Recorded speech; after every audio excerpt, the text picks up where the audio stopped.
The 2nd century writer Onesiphorus wrote that Paul hardly looked the part, a man rather small in size, bald-headed, bow-legged, with meeting eyebrows. Yet it was the motivated and unshakable faith that he developed after an experience with Jesus Christ on the road to Damascus that brought the Christian faith to nearly the entire known world of his time. The biography of Saul of Tarsus, better known as Paul, coming up next on the Evangelist Nick Garrett channel. Hello everyone, welcome to the Evangelist Nick Garrett channel. On the next podcast number 12, coming out on Independence Day in America this Thursday, July the 4th, is perception reality? Are current environmental policies in the West a cover for the Nibiru cycle? And finally, why does so much of ancient architecture and archaeology found have to do with gods and sacred things, allegedly? In 2,000 years, when they dig up American artifacts, what will they find of ours sacred? Let's assume the ruins of an ancient culture that have been discovered and labeled as things of God are simply the secular buildings and sayings and symbols of their cultural world, just as ours are today, cut into stone and marble. E pluribus unum. Will that be the words of our God? Will the apotheosis of George Washington be the very likeness of our God, allegedly? Basically, we're debunking the idea that we used to be primitive and now we're advanced. We're going to talk about people's desperate need at times in history to leave behind a record of what happened. All this and more on Podcast 12, coming this Thursday, July the 4th. Are you getting tired of censorship, not being able to see what you want to see, and all the ground rules constantly getting changed? Please come over to BitChute and subscribe there at Evangelist Nick G. Are you interested in non-fiction American history that has not been told yet? Please subscribe to John Washington's YouTube channel. John was the great-grandfather of George Washington, and the book Shipwrecked in the Land of King Tobacco tells his story for the first time. You can listen to free chapters of the audiobook there, and you can also hear analysis about the writing of this unique book. Please consider supporting this important nonfiction history on Patreon, patreon.com/shipwreckedbook. And finally, before today's show, please come over to amazon.com/author/nicholasdgarrett and check out the library of works from the Just Tell Me the Truth About Christianity series. Very informative and fun reads, inexpensive, available in paperback and for your Kindle.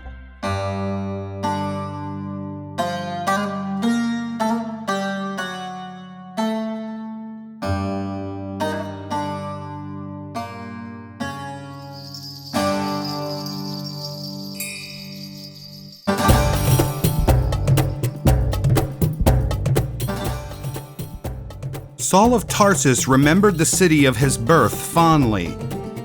He noted that Tarsus was no mean city, a Hellenized city influenced by Greek culture and the concepts of militarized centralization not entirely foreign to the modern world. Tarsus was well known at the time for a university, sports stadium, gymnasium, theater, and art school. Saul was born to a Jewish father that had attained the status of Roman citizen. Young Paul, born during the first year of the Christian era, would follow in his father's footsteps, a Jew in faith, Roman in citizenship, while learning and thinking in Greek. The Mediterranean was his home.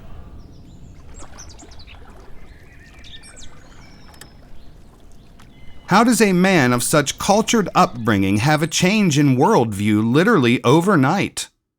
Particularly a change in view to that which he hated, an upstart and disorganized sect of Judaism that believed the Messiah had in fact come. Messianic prophecies were not new to the Jewish faith. With Roman occupation of the former nation of Israel and Palestine, prophecies of a deliverer hearkened back to Moses in Egypt.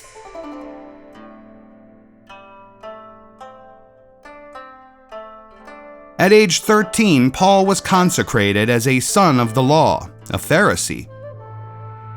He went to temple in Tarsus with his father and began to solidify his worldview.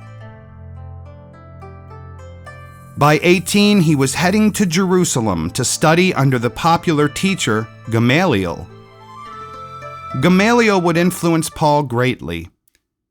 Even after his conversion, he would quote the Jewish scripture over 200 times in his work.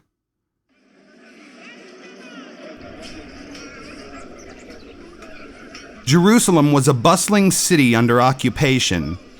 Romanization had not dampened the diverse faiths still practiced in and around the temple. Many sects thrived: Pharisees, Sadducees, Essenes, Nazarenes, Zealots, and other groups, all held a home under the broader ancient Judaism. The Christians were just like another of these groups. Yet this one would not take its place among the others. Miracles and claims of resurrection had driven the temple culture in Jerusalem into uproar.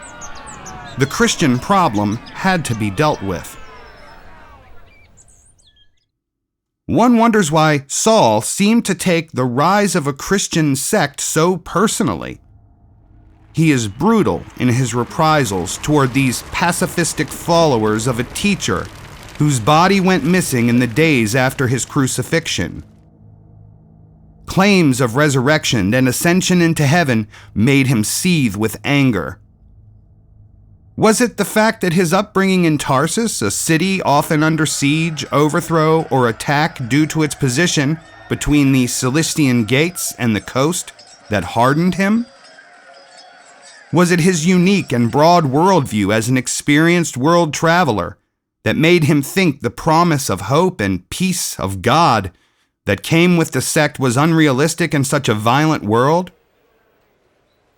Was it the fact that this particular sect of Christians was Greek-speaking too, and caused him to question what he had learned in his life thus far? One day, after hearing a particularly compelling speech by an early Christian named Stephen, trying to convince the assembled Sanhedrin of the veracity of the claims of Christ, Saul of Tarsus, by then himself a Pharisee, got permission from the temple to crush them. He was given power and resources to address this Christian problem. Specifically, that they were using the Jewish scriptures to defend the messianic claims of this Jesus of Nazareth. Saul pursued them and beat Stephen with stones until he died. Since Saul was not prosecuted for the crime, historians have wondered if the event took place in 36 AD, the interregnum after the resignation of Pilate and before his replacement. The temple authorities in Jerusalem seemed pleased with Saul's work. They used their authority to send him to Antioch and Damascus to administer this unique form of justice toward any followers of the Way.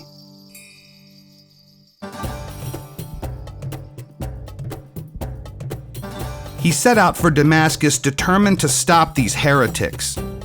As he and his entourage made its way toward Damascus, Saul was violently knocked from his horse by a blinding light and a voice.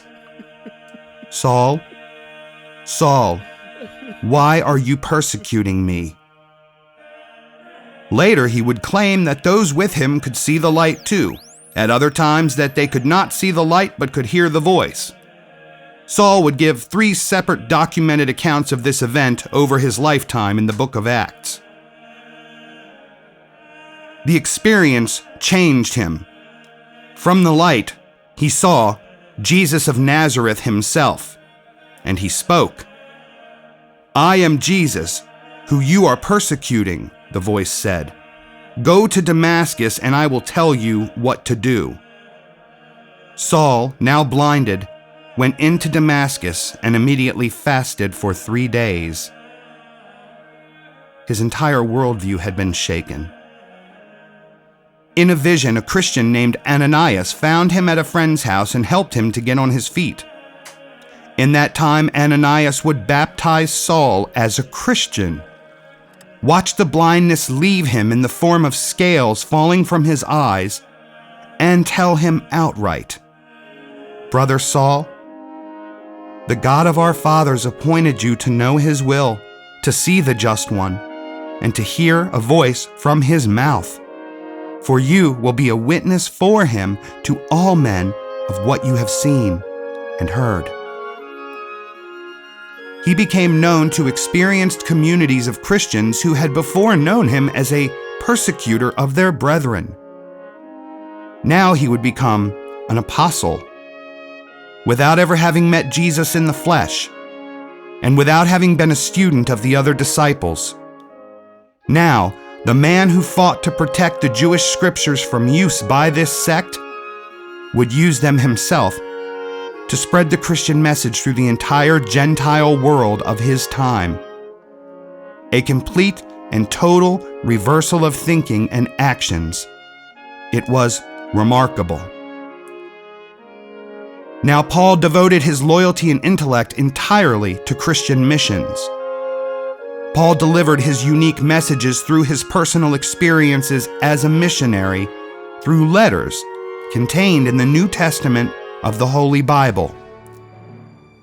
He wrote as he made his way through modern-day Arabia, Europe, and the Middle East, spreading the message of redemption through the blood of the crucified and risen Jesus Christ. One could not simply rely on the rituals of the law as written. The purpose of those now were to show how inadequate we were to follow them. The idea was not perfection to the law, but realization that humankind could not. This would lead people in desperation to seek Jesus and ask him to take sins upon himself on the cross, that people might be forgiven by his very blood, like that of the slaughtered animals on the temple altar. Then their lives are lived by God's graciousness. The perfect God could be just and still be the justifier of naturally wicked humans. Through the sacrifice of Jesus Christ. This was the message of Paul. To see a timeline of events during the life of Paul, click on the link in the video description to see it posted on Twitter. And don't forget to follow